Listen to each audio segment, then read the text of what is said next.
Hello and welcome to Coach's Decision, a weekly talk show that covers sports topics from the Bay Area and beyond. My name is Thomas Todd. I'm joined here today in the lovely KSCO studios by my co-host, the man named in the Wells Report, Joaquin Nagel. How you doing, Joaquin? Oh, don't throw me under the bus like that, Thomas. You are the bus, Joaquin. You're the one backing over Tom Brady and his footballs. That's why they're so deflated.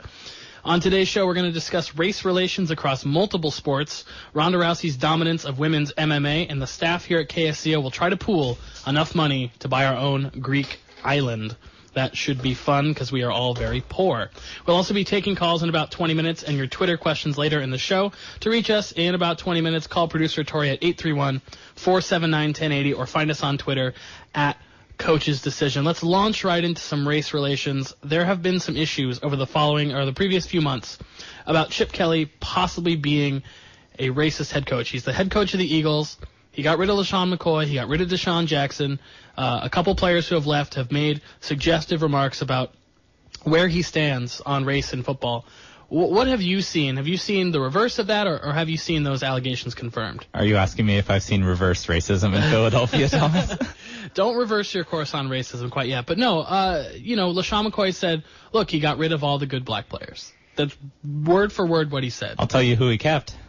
Riley Cooper. He did keep Riley Cooper, and that's actually a good argument for Chip Kelly having racist undertones or running his team in a racist way, because Riley Cooper was caught a few years ago using the N-word on film at a country western show, which, gosh, if that ever gets thrown around at a country flabbergasted. show. Yeah, absolutely flabbergasted.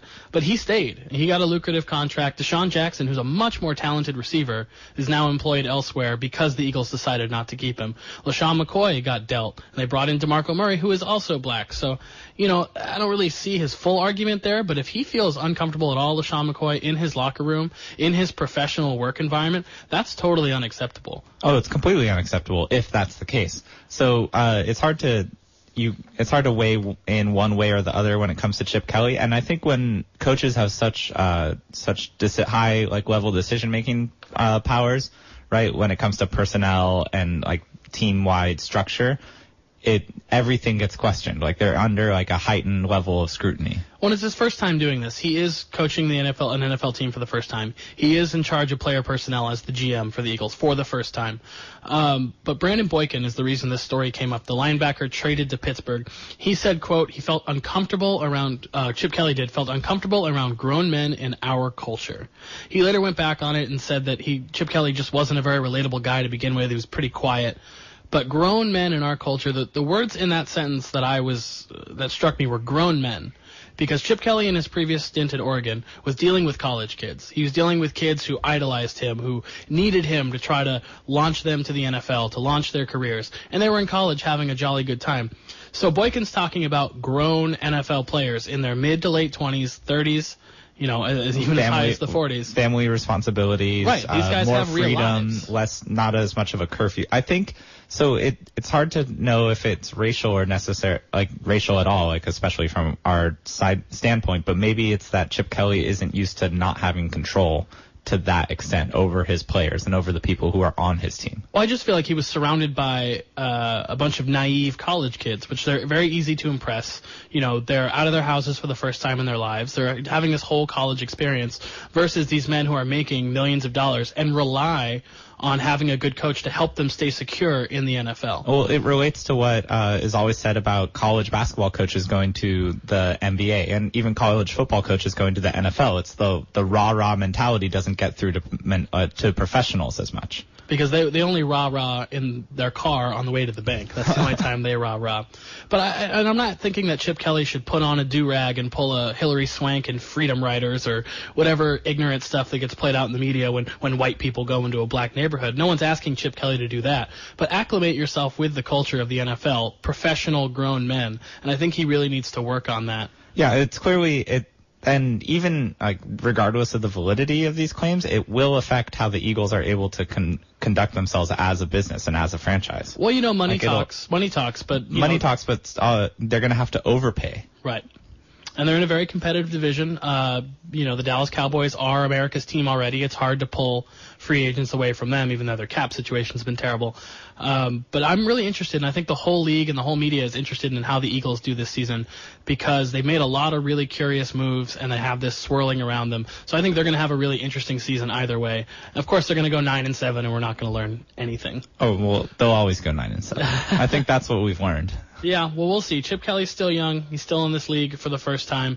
I just don't like when your assistant coach is leaving your team and saying he ran the team with a hint of racism. Because even a hint of racism is not acceptable. Or even when former players like Nick Foles, when talking about it, say, maybe I don't see it, but there is a pattern. Like, if there's a pattern, it's where there's smoke, there's fire. Absolutely. All right, Joaquin.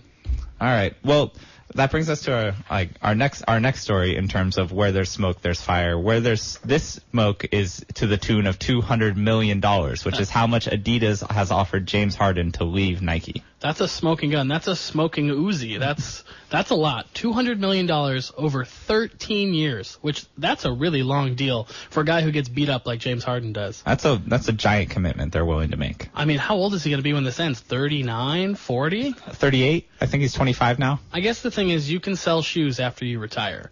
Jordan's proving it. Kobe's about to prove it. Jordan's the exception to the rule. He can sell anything. He sold us, tight T-shirts and underwear we didn't want with a Hitler mustache, nonetheless. So it came out that Harden is specifically upset that Kyrie Irving got a line of signature shoes before he did. He's not more upset that Kyrie Irving got LeBron James. That's what I'd be more upset about. I mean, I think the general public's more upset about that. Well, let's look at some other shoe deals from guys. LeBron gets about $20 million a year from Nike, and for a total of $44 million per year just in endorsements, which is more than he makes in his NBA salary.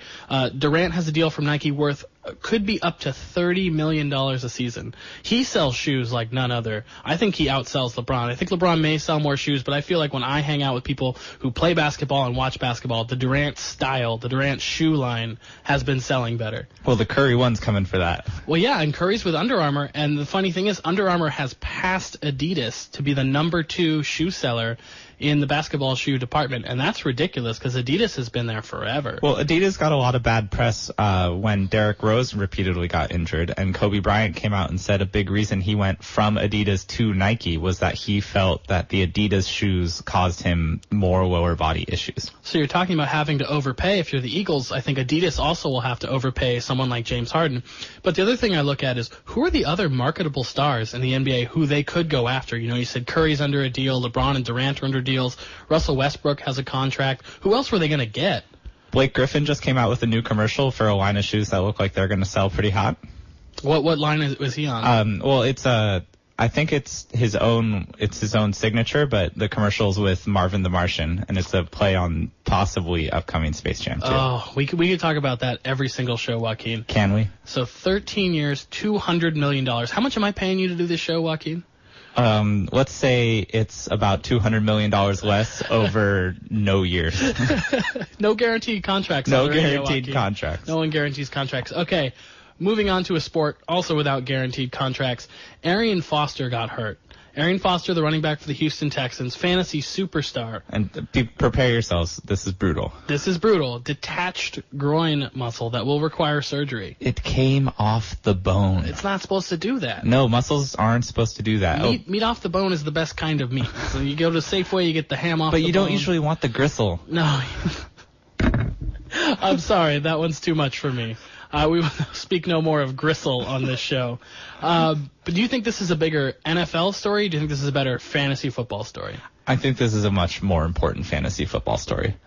What can the Texans do? I mean, even with Arian Foster, they were projected 50-1 to win the Super Bowl, despite having J.J. Watt on their team. Well, every Texans discussion inevitably leads to their futility in the wins column while having the greatest defensive player of our generation. They have the greatest defensive player since Lawrence Taylor. Maybe Reggie White you could throw in there, but I think LT is the only guy who's even come close to J.J. Watt. And Watt plays an even more prime position because he plays in the middle of the defensive line and does everything. And that's why the quarterback position is more important? Is that the conclusion that we reach? They've been throwing out T.J. Yates, Case Keenum, Matt Schaub. These guys have all been terrible, but Foster's been super consistent. So Foster's been consistent, and especially in the fantasy game, and this is huge for that. It pushes how people are going to draft fantasy football, but it really doesn't affect the landscape of the NFL. Maybe Jamal Charles is LeBron James. Maybe that is a topic worth broaching. Do you play fantasy football, Joaquin? I do not, Thomas. Do you? I do. I hate it. I absolutely hate it. You know why? I'm in a 14-team league. Do you know how many men are upset when the league ends? 13. Why should 13 grown adults throw in $50 of their hard-earned money to see it go to the worst guy in the league? Why don't you play an 18? Isn't the more people you have in the league, the higher the variance, just the more likely it is that someone who doesn't know what they're doing is going to win? It does. We just keep acquiring friends. I don't like half these guys. That's another thing. You have to do the friend draft. You have to do whoever was maybe the top 2 in the league from the previous year get to decide who comes back to the league. Now that's a great one, because that's something that Bill Simmons and his friends do in their fantasy football league. The winner from the previous season gets to bump some guy, and he gets bumped before the draft. That's the best part. The guy shows up all prepared for the draft. They make an announcement, and the one guy says, "I declare that blank has to leave." And one year it was funny because it was actor John Hamm, that got bumped. And Simmons was furious because, it's one of the most famous guys in the league. Well, why are you're participating in that league to hang out with John Hamm? Yeah, of course. You're hanging out at a Shakey's Pizza with John Hamm, which is like the greatest sentence anyone's ever said. And they blew it. No, when it comes to fantasy sports, I much prefer basketball, personally. It's more like half season. I want a half season fantasy basketball league. You could just do a playoffs fantasy basketball league, because that's like a half season unto itself. No, you get teams getting knocked out, and you get too much variation in who's on what team at what time. Yeah, and you don't get to draft Vucevic because he never makes the playoffs. And you don't get to draft Gobert for the field goal percentage and the blocks per game. The Stifle Tower, what an amazing man. The French rejection. I really like that nickname. I prefer the Stifle Tower. Let's talk real quick about Ronda Rousey. We're going to wait for Steve Berman, Bay Area sports guy, to call in and talk about Madison Bumgarner. Right now, let's jump to Rousey, because she won another amazing fight. You can't really call them amazing fights because she's so dominant in them. But will she ever lose? Do you think there's any chance that she loses? Yes. But she can't get knocked out. These women don't have knockout power. Right now, maybe, but she's likely inspiring a whole new generation of people to get into the MMA game. But she's not going to fight long enough to get beat. She's going to retire undefeated. She wants that Rocky Marciano distinction. She wants to be the greatest female fighter of all time, which she already is. She's already there. So she's just adding to paycheck after paycheck, to victory after victory. Well, the paychecks for her are going to start more coming in the realm of pop culture. Right, than they are through the fight game. Right, and this was happening with Gina Carano, who was in that Steven Soderbergh movie, and she was very pretty, but she wasn't as good of a fighter as Ronda Rousey. Ronda Rousey is completely dominant. Betch Correia had no chance, and that's exactly how you pronounce it. I checked. Betch Correia, in her hometown, in her home country, mercilessly in 32, 34 seconds, and then threw back in her face what Betch had said at the weigh-in, which was, this. Don't cry. Don't cry. She's just taunting people at this point. It's great, but her dominance is so clean that everyone wants to watch it. She's even completely changed her style. I mean, her first 8 fights all ended by armbar, which was fantastic because that's her best move. She's a great grappler. Her judo allows her to get people on the ground and armbar them before they can even think. Now she's knocking people out because she wants to, because she thinks it's funny. She said that she wanted, in this fight, she thought that Correia would go for the clutch because of her striking, and she was going to wait for that and counter, and that's when she knocked her out. Mm-hmm. And she executed her strategy perfectly in under 40 seconds. She also said she wanted to drag the fight out to make it hurt even more. Yeah, but you don't think that's the truth. Yeah, it probably is never the truth. That's just for the pay-per-views. But it's still the most watched women's fight. Like, people want to see her do this. Well, I mean, when Mike Tyson came back, and when Mike Tyson was knocking people out, Peter McNeely, right out the bat, people wanted that. Yeah, absolutely, and I agree. We paid back in the day $50 to watch a fight. Now you have to pay $90, $100, $110 to watch a fight. Think about the Pacquiao Mayweather fight that just happened. Everyone complained that it was a long fight. Everyone complained that it seemed like they weren't going for it. Well, and that's the thing about boxing versus MMA is MMA can give you an entertaining undercard. There are other titles that people care about. There are other fighters that people care about. No one cares about any boxing co-main events or lead-ups to any. People only care about the main event. That's why they want it to last 12 rounds or 5 rounds rounds or 7 rounds. Also, people actually know what they're watching when they're watching the MMA, when they're watching MMA fights, right? Because it's something that people actually like know someone who participates in and has some experience with like having attempted themselves. Well, so I said this last February after she beat Sarah McCann, who's a really good fighter. She's going to retire undefeated. I just don't think there's a way she gets knocked out. There's definitely not a way she gets submitted. Her only enemy could be herself, and she seems so motivated and so brave and so scary. I don't even know why women are stepping in the ring with her at this point. Well, you want to step in the ring for the biggest paycheck that you can get in your profession, don't you? Yeah, and I mean, Mayweather's proven that you only have to step in the ring and run around a little bit to earn hundreds of millions of dollars. You think Rousey runs around for a whole round just to draw a fight out? I think she'd rather sit in the corner and let the opponent rain down blows on her and then just grab her arm and crank it.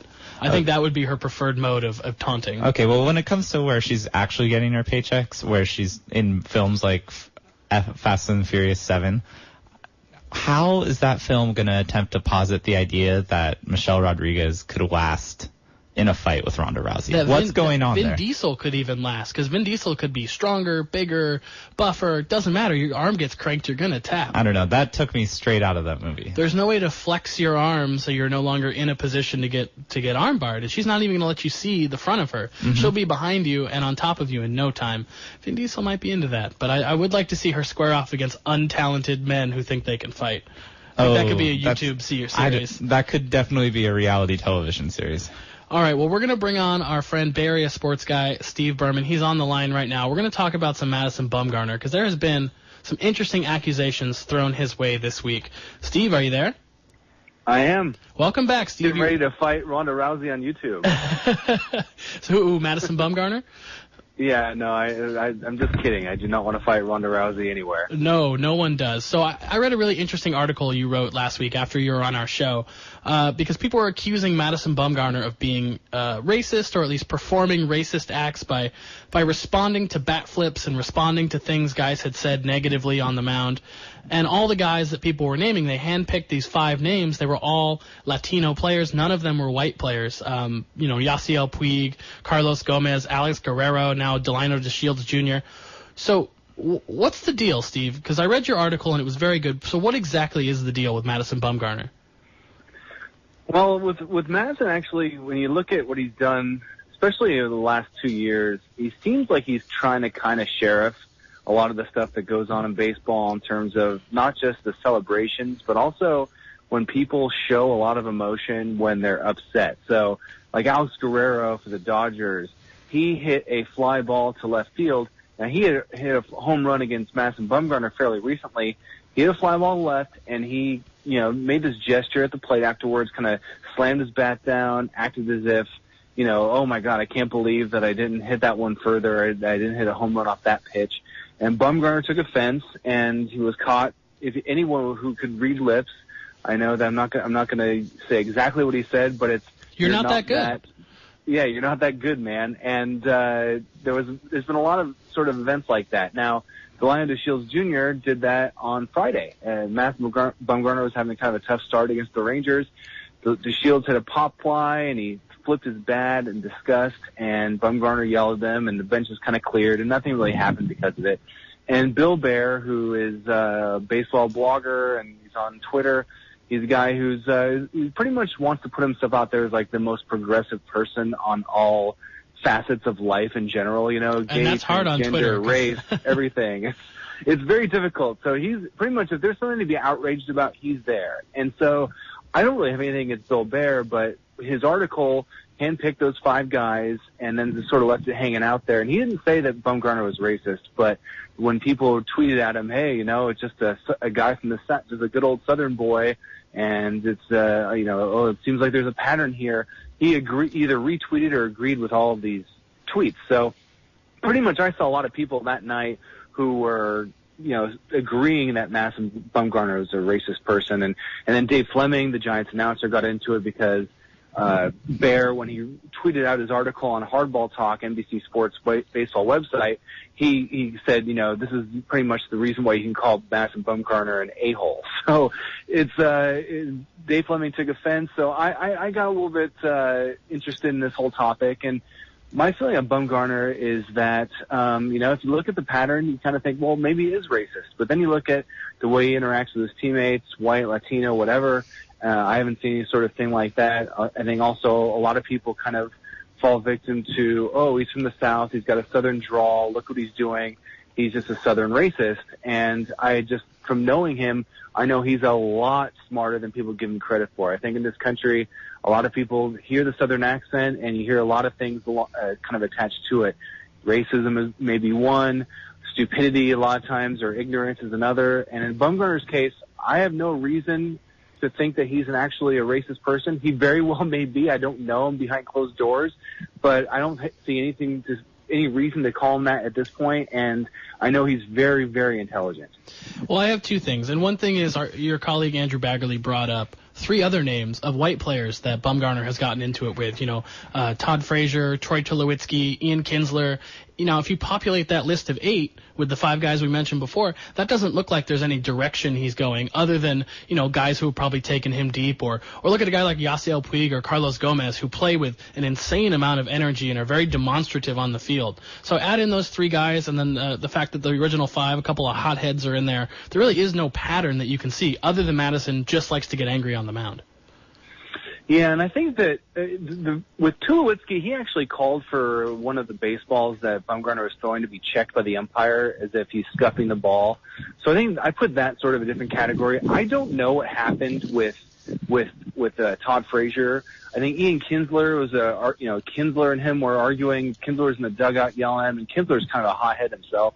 I think, though, that there is sort of a question to be asked about, does Bumgarner, is he a little bit too sensitive about the ways of celebrating that are generally thought of, either celebrating or emoting on the field, that are generally thought of as something that non-white players do, especially players from Latin American countries?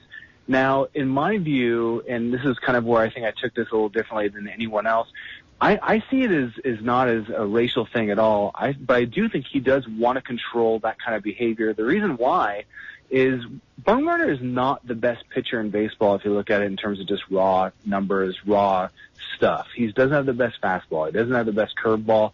He doesn't even have the best cutter, even though it's pretty good. But he's a guy that when he's on, especially you see in the playoffs, it's because he's controlling the entire environment that he's in. So, in the playoffs, that's easy. In the playoffs, he's setting guys down, and no one's emoting at all. No one's showing any kind of emotion. No one's flipping their bat. No one's showing any frustration and getting in sort of any kind of trouble where the umpire might say, cool it. And everyone's so tense and serious. In the regular season, there might be some celebration. There might be some people flipping their bats. There might be some people screaming in anger because they hit a pop fly on a ball they should have hit out. And I think Bumgarner is a guy who wants to control everything from the mound to home plate. That's his field, and in his mind, he wants the batter not thinking, oh, I'm loose and free to be able to do whatever I want to do right now, because in that case, I think people who are loose and free when they're hitting often hit better. So I think Bumgarner is trying to sheriff that kind of activity. A lot of people say, well, Bumgarner, hey, cool, buddy. I mean, who cares? So you're saying it's more tactical. Oh, absolutely. I mean, I think a lot of people are thinking that Bumgarner, these guys should, be able to explore their emotions out there in the field and express whatever they want to. I think it's kind of funny that when Bumgarner expresses emotion right back, then they're like, hey, you can't do that. You have to let the people who are emotional and celebrating and frustrated express themselves, but you can't express yourself back. In my mind, I don't think it hurts anyone either way. I think that the emotion is good. I'm not an anti-bat flips from Yasiel Puig or any of that kind of stuff. And Bumgarner, I think that his emotion back makes baseball that much more fun. All right, well, Steve, we've got a call. Let's stay on the line and see if this man has a question for you. Jeff from Santa Cruz, are you there? Yeah. Oh, yes, I am. How y'all doing? Good. What is your question, Jeff? Well, that Southern thing and all that, we used to chew tobacco and do the baseball thing. I played shortstop, and I played catcher and hardball and stuff, and that's not fair. That's crazy, It's like a racial thing, Well, and look, and tobacco is doesn't cross racial lines. Pablo Sandoval was a notorious spitter in the dugout. He always had a wad, even after it was outlawed. So I can see your point there. Yeah, I seen Pudge Rodriguez.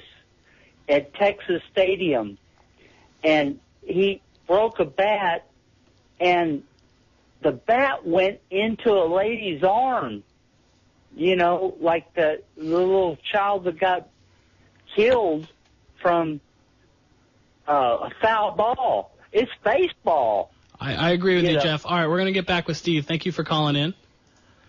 Steve, sorry, I dropped you there for a second. I had one more question for you, because you used a couple of words that drew my attention. You used the word sheriff, you used the word mound, and you used the word control. It reminded me a lot of what Brian McCann does. Do you see that comparison at all? Is McCann worse because he's all about the unwritten rules and the old school baseball? Do you see them as comparable or different?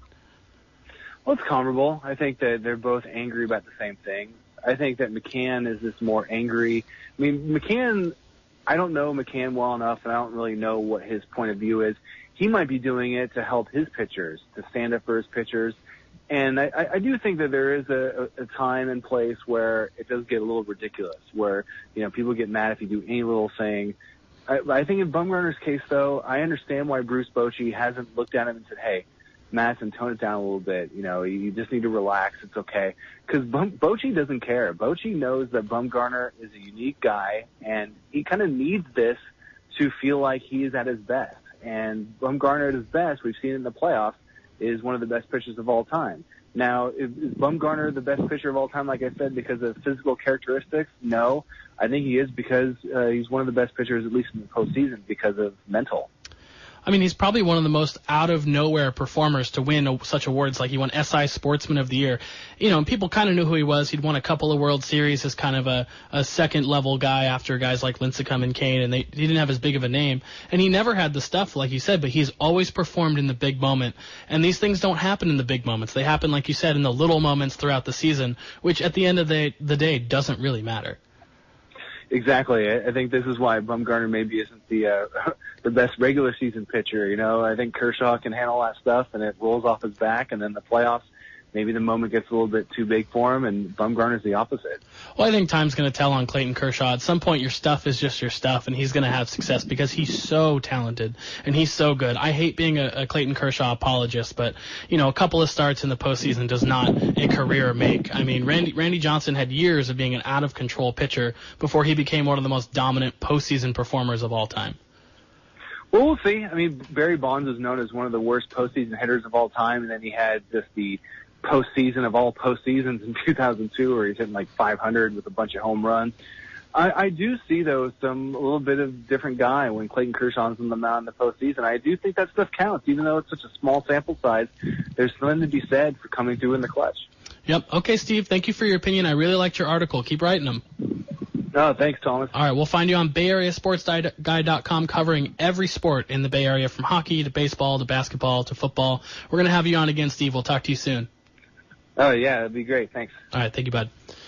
All right, let's pay some bills here. Artist Ken Keegan. So proud to be sponsored by this local artist, Santa Cruz County resident. Ken is a huge baseball fan. His down-and-out New York Mets, not so down-and-out this year. They've made some moves. Ken, you have a chance to taste the postseason. I want to go to Citi Field with you if they host a playoff game. I want to go if they play the Giants at AT&T Park. That would be so much fun. Other than being a baseball fan, you're a very talented artist. You can find Ken's art for viewing and for sale on artwanted.com. Just search his name, Ken Keegan. That's Keegan with two E's, a G, an A, and an N. Of course, starts with a K. You can find dozens of his works. Quiet Moon, a very serene painting, one of my favorites. That's artwanted.com. Search Ken Keegan. Thank you today, Ken, for your sponsorship. Also, 99 Bottles. Also, thank you for your sponsorship. The premier location downtown for dining and entertainment. They have drink selections. They have domestic beers, if that's your thing. They have hard-to-find beers. They have IPAs out the wazoo. Got a full bar, great bartenders, and literally hundreds of choices to work your way through. If you drink enough, they will put your name on a brick on the wall. That's amazing. The food speaks for itself. 99 Bottles has a great selection of pub food, delicious sandwiches, waffle fries, a whole giant menu of delicious stuff. Trivia night on Wednesday nights with Marisa. I'm a big trivia guy. I think it's great. She does audio questions, TV themes, one-hit wonders, all that fun stuff. And they also will play any sport that you want to watch on their numerous TVs throughout the restaurant. It's a double-decker restaurant. You should experience both sides of it. Please head down to 99 Bottles. Thank you for showing us some love today. Okay, now, if any of you would like to call in and talk about anything under the sun, 831-479-1080. Joaquin and I are going to be taking calls. But Joaquin, first we have to talk about Aaron Cromer. Suspended 6 games by the NFL for punching a young man in the face over beach chairs. Well, it's nice to know how much the NFL values young men. Wow, God. See, we live in a beach community. You know, I've been to the beaches this summer. It's completely impacted. You can't move anything. If someone stole my beach chair, I would be upset. But there are adult ways to handle everything. And there are ways in which the league, we wanted to talk about players and how they're violent and how they need to handle their off-the-field issues, and then this is how their coaches conduct themselves. So it's a culture that has normalized this sort of activity towards other people. Well, it was also Cromer doing it with his own son in tow. His son was part of he got arrested as well. So that's just a bad example for your own kids, never mind other people's kids who work for you and the kids out there watching on TV. I know that's a straw man argument to make because everybody likes kids. You know, no one wants kids to grow up poorly. But when the coaches are the ones messing up, it really sets a bad tone for the NFL. Yeah, Aaron Cromer loved the kids. Did you think that Roger Goodell used the random suspension generator for the 6 games? Yeah, I think he sent him a smug shrug emoticon along with the suspension. Probably an American flag and he's doing it to protect the integrity of the NFL. You gotta respect the shield. I mean, that's what's really important for the NFL. But did you think 6 games was too much? That's more than Tom Brady got. I know Brady wasn't being physically violent. No, Brady was just being set up. Do you put women and children in the same category when it comes to violence? Because you wouldn't be as upset if he'd hit another 40-something-year-old man, correct? Yeah, of course you put anyone who's as an adult, he has a responsibility to conduct himself well and to teach, especially as a coach. It's like every situation he gets himself into with young men is an opportunity for him to show the skills that he engages in with professionally in terms of being able to lead and teach. Well, and you also wanted to bring up the young men fighting, because your next story... Oh, all right, yeah. So my next story, at Cowboys training camp, Dez Bryant and Tyler Patman got into what looked like it was going to be a good fight before it got held back. So this happens every NFL training camp to at least a couple of teams. Sometimes it's happened in really horrific ways. You think of Bill Romanowski almost ending that dude's season because he hit him so hard. But these kinds of scuffles happen. They just usually don't happen with this big of a player. You know, Dez Bryant just signed a huge contract. He catches 13 to 15 touchdowns a year. Why does he even need to bother throwing punches to some guy he doesn't even know?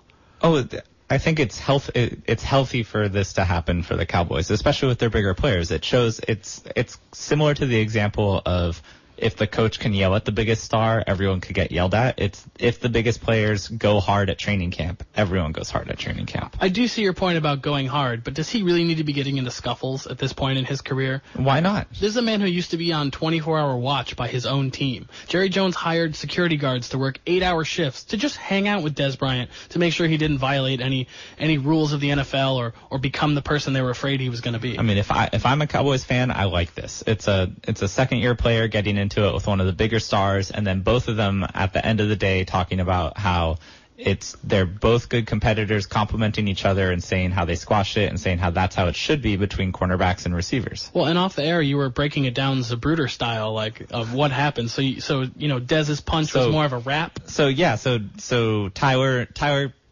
pulls off Dez's helmet. Dez retaliates by pulling off Patman's helmet. Patman goes with a really tight elbow-in punch, really trying to take it to Bryant. Bryant pushes him out and then just swings haphazardly as though he's never been in a fight before. I mean, I think part of that's adrenaline or, honestly, not having ever been in a fight before. A lot of these guys really don't do that.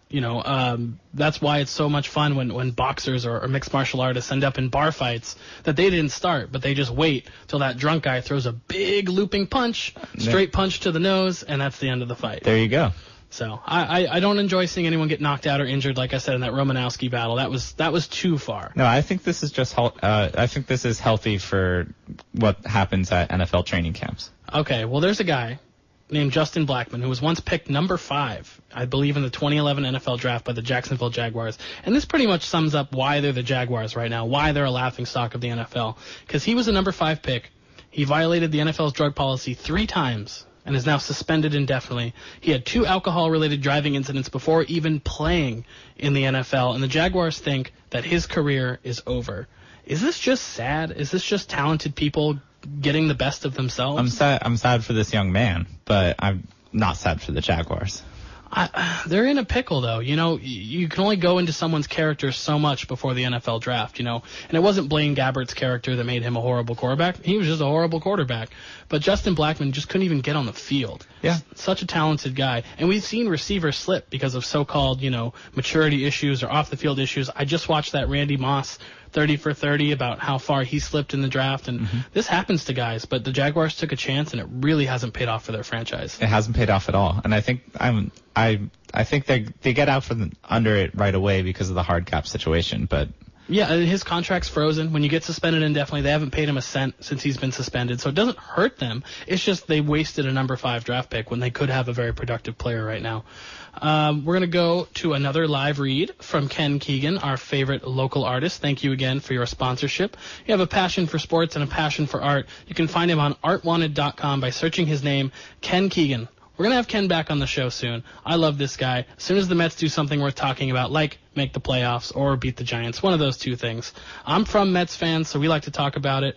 Once again, Ken Keegan on artwanted.com. Some of his paintings, Room with a View, 2 a.m., The Strawberry Farmer, they're all great. You can get them printed on a T-shirt. You can buy prints. You can just interact with him.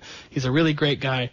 Joaquin, you have a soccer story. I was going to ask if Ken Keegan has ever painted an island before. I haven't seen any islands, or I don't think he's maybe a Greek island. Maybe Mykonos. Maybe because Cristiano Ronaldo apparently has bought a Greek island as a wedding gift for his agent. Here's my question: how many Greek islands are there? How big are they? How big is this island? Like, is this you know, Cyprus? Is this Sardinia? I know that's in Italy, but what level of island is this? Does it come with a house already on it? I'm just going to say, apparently on the website Private Islands Online. Private Islands. Private Islands Online, you can find a Greek islands for sale for as little as 3 million euros. Oh, that's like $15 million. That's not bad. Let's say it's in the Cristiano Ronaldo range of potential wedding gifts when you're the best man at your agent's wedding. I've got a wedding gift for you, Joaquin. Yeah. See that star up there? Oh, yeah? I have purchased that star. Does it have my name on it, Thomas? Oh, it absolutely does. Is it just for me? It's emblazoned in helium and hydrogen gas all over. You're really going to want to look at the nickel and iron core, though. It's got a really solid metallic core. It's not going to supernova for at least 6 to 7 million years. So do you think this island was owned by the Greek government and they're just trying to get out from under it a little bit by selling off the islands? Oh, absolutely. It's a seller's market out there for islands, or I guess a buyer's market. I guess it's a buyer's market. I don't know how this works. The only property I own is this backwards baseball cap that sits on my head. This is pretty much all I own. I don't even come into the studio with any stuff. I was reading up on this island purchase, and it said that Cristiano knows the Greek Isles well for his time on vacation. I mean, he's a pretty hairless dude. He must stick out. You know, he's got the shaven arms and legs and the European soccer style. He's amazingly smooth. Have you seen on like in his character, his body? What are we talking about? In how he conducts himself. Oh, okay. In one of the recent promotional tours of Southeast Asia, there's a great clip of the Real Madrid players juggling a ball in a circle just to warm up, and someone kicks the ball really high in the air, and right as it's about to land on his foot, Ronaldo turns and smiles and thumbs up to the camera as he kicks it to a teammate. I also saw something about him dressing up like a homeless man to play soccer with some strangers before like revealing himself as Cristiano Ronaldo. That seems like a stunt. I mean, they're all stunts. But I mean, that seems more orchestrated by a marketing campaign, or maybe by his agent. Ooh, by the richest man in Portugal, Jorge Mendes, Greek island owner. All right, it's time for our last segment today. She demanded some extra time. Producer Tori is coming on the show for Tory Topics. You have a lot to burn through this week. I have so much to go through this week. All right, lean in and start with your first topic. Let's go. So we already know that my favorite thing is giant men being funny. Okay, Chris Pratt. All right. So Blake Griffin. The Giants ended their practice with a punt catching contest for their linemen. Okay. The video is fantastic. That's like having a punt, pass, and kick for the kickers, but they don't let them kick. It was a offense versus defense. The linemen won with 5 out of 7 catches. The offensive linemen did? Oh, the defensive linemen. I would say that because they do actually get to interact with the ball coming at them through the air a lot more often. The offensive linemen usually at least tip it. Well, usually the offensive lineman hits them in the back of the head. Or maybe the butt. The butt fumble, Mark Sanchez. That's true. I would think the center would be able to catch the ball, though. The long snapper, maybe? The long snapper. Do they still have those guys? I hope they do. Yeah, apparently they're blowing playoff games still That's somewhere. That's true. Yeah, 53-man roster. One guy just snaps the ball. That's amazing. There's an entire video of it, and it's glorious because after the linemen win, the offense had to do push-ups for punishment. And how much of a push-up can they actually do? Like, how much distance is there for them to actually do a push-up in? Well, so it's pretty impressive, actually. So the interesting thing about offensive linemen is they hold on to extra weight on purpose. You know, they're not 360 pounds and shredded because they're naturally 360 pounds. These are all 260-pound guys who beef up to 350 just so they can hold their position in the NFL. I remember listening to an interview with Kyle Turley, who used to play defensive line for the Saints, and he's like, I stopped playing the NFL. I lost like 70, 80 pounds because I didn't need the weight anymore. He was keeping the weight on purpose. Well, there are always those stories about when the Denver Broncos were winning titles, how they intentionally made their offensive line smaller so they can move their guys around more and they could do more stunts when blocking. The Kubiak zone blocking scheme, that's really changed that, but you still have interior offensive linemen who are tipping the scale at 340, 350. But those guys aren't going to keep that weight on forever. That's a hell of a push-up. Okay, Tori. This one is especially for you, Joaquin.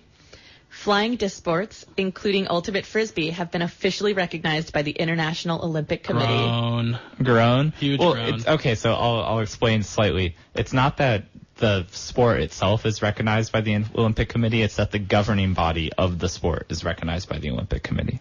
So it's like saying FIBA is recognized by the Olympic Committee as a well-run and official governing body of basketball. But that's a step into getting it into the Olympics, right? Yeah, but there are lots of sports that have taken this step already and aren't in the Olympics. Right. What is your quality of play when you play Ultimate? Because I know you play a lot. You travel for it.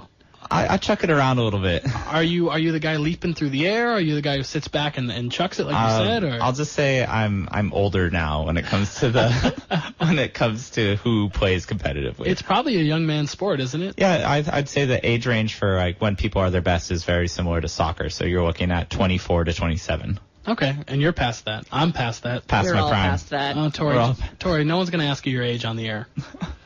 Next topic, Tori. No, hold on. Just really quick. But other sports that have taken this step are like sport climbing, flight sports, like air ballooning. Air ballooning. Yeah, hot air ballooning. There could be hot air Anything ballooning. Anything that Joe Dirt did in the movie Joe Dirt is not going to be an Olympic sport. Ballroom dancing, which was actually an Olympic sport demo in 2000. These sound like Neil Pearlberg topics on his show. They don't sound like real. Yeah, that's an East Coast thing. And what's another great one? Bridge.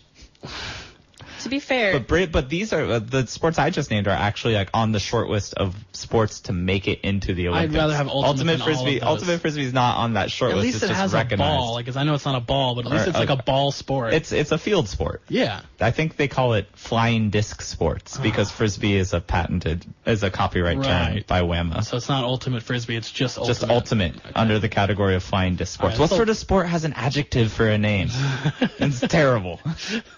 I'm going to call my sport lollygag. I'm just going to take a moment and say this. It takes a lot of physical fitness to be a ballroom dancer. Oh, okay. It takes a lot of physical fitness to be a mover. And it takes a lot of concentration to be a poker player. Yeah, absolutely. You sleep through half those hands. That's why they wear the sunglasses. They're resting. They're on that Steve Nash nap every 30 minutes thing. So speaking of Olympic sports, all right. Katie Ledecky unintentionally broke the world record for the 1,500-meter freestyle.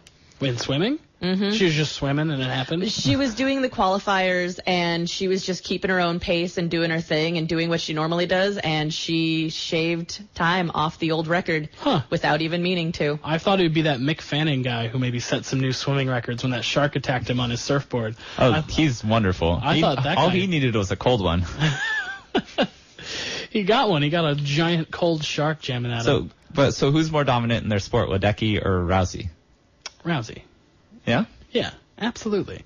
Okay, is she unintentionally breaking a world record in a qualifying race? I mean, Ronda Rousey's been unintentionally breaking people's arms for years. So I think that's very intentional.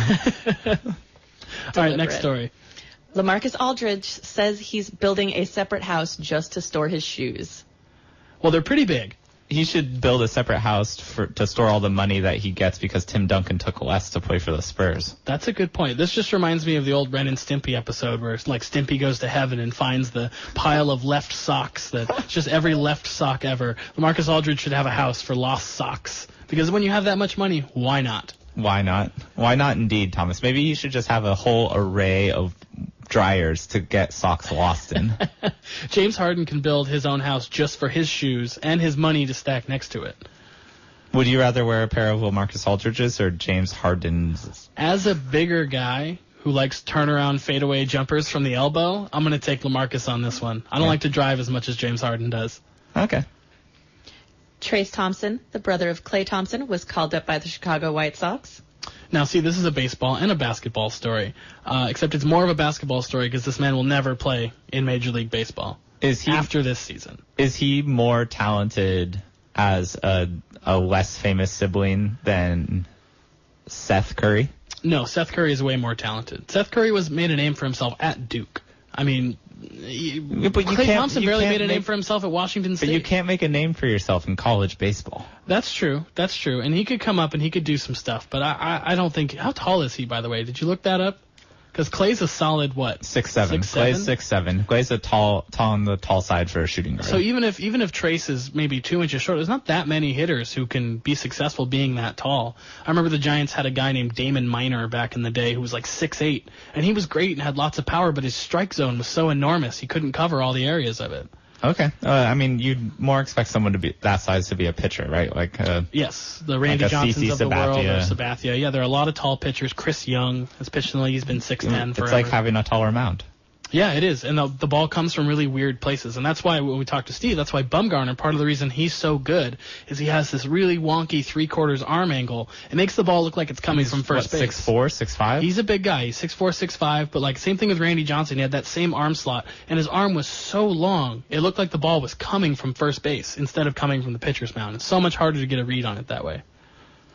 Jeremy Lin spent the week moonlighting as a sports analyst and a commentator for the Dota 2 World Championship. Was it racist to call him the Yellow Mamba? Yes. It was? Okay. Yes. I liked it. I think it wasn't quite as racist as that as that notorious ESPN headline the about 2 inches armor. Of pain, yeah. No, about armor. Yes, we'll not even use that word. I would never, but because Black Mamba, that's not necessarily racist because that's an actual snake, right? Oh yeah, it's an actual snake, and it was in Kill Bill before it was Kobe's nickname. Was the character in Kill Bill black?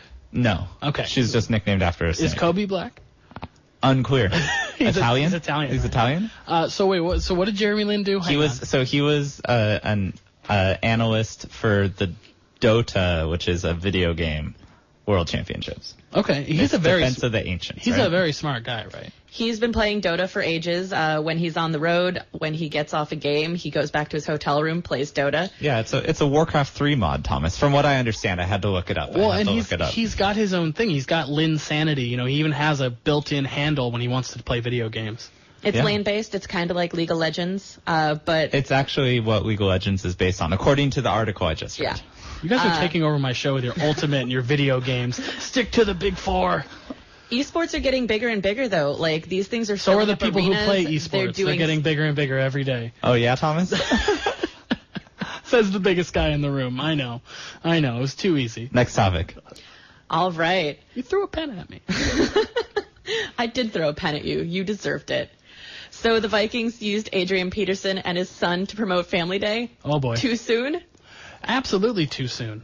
I mean, it has no business promoting any relationship with his son after the things that he has gone through because of his relationship with his son, because of the way he treated him so physically and so violently. If he wants to say that he's had a complete life turnaround, great. Continue to live a great life in your own home. Don't be family values guy. Don't be a holy roller. Don't try to pull that on us. Michael Vick doesn't go parading around with his brand new pit bull puppy, because it's just inappropriate. Maybe come out with something about how you've learned from the experience, and maybe the thing is a PSA that he takes part. Like, do that. If you're going to do something, do a public service announcement and a mea culpa during it. Wait 20 years, see how big this kid gets, and then fight him at your advanced age. We'll throw Ronda Rousey in there, too. No, I'm serious. I want the kid to kick his butt. I'd be so pissed at my dad if there was a series of abuses when I was young. I would just wait to get big. This kid's eating all his veggies. That's all I have to say. Next topic, Tori. 6'3", 300-pound Ravens guard John Urschel drives a little itty bitty Nissan Versa. Posted a photo of his tiny car between the massive trucks of his teammates. You know, when I worked in a minor league baseball team, a lot of these guys got $50,000, $75,000 signing bonuses, which are not big signing bonuses, but most of them went to Escalades. This was the early 2000s. Guys would just buy an Escalade and then be broke, and this was all they had. Yeah, it's like LeBron's mom taking out a loan while he's still in high school, so get him an Escalade. Yeah, completely. But it's the opposite with this lineman. The funniest thing I've seen is we all know my friend and our friend Andrew, who is 6'7", 6'8". He's 6'8". He's rail thin. He's barely over 200 pounds. But the only time I've ever seen him drive a car, he drove a smart car, and it was hysterical. Now, this reminds me of seeing two men who were both 6'4" and over 200 pounds get out of a Mazda Miata.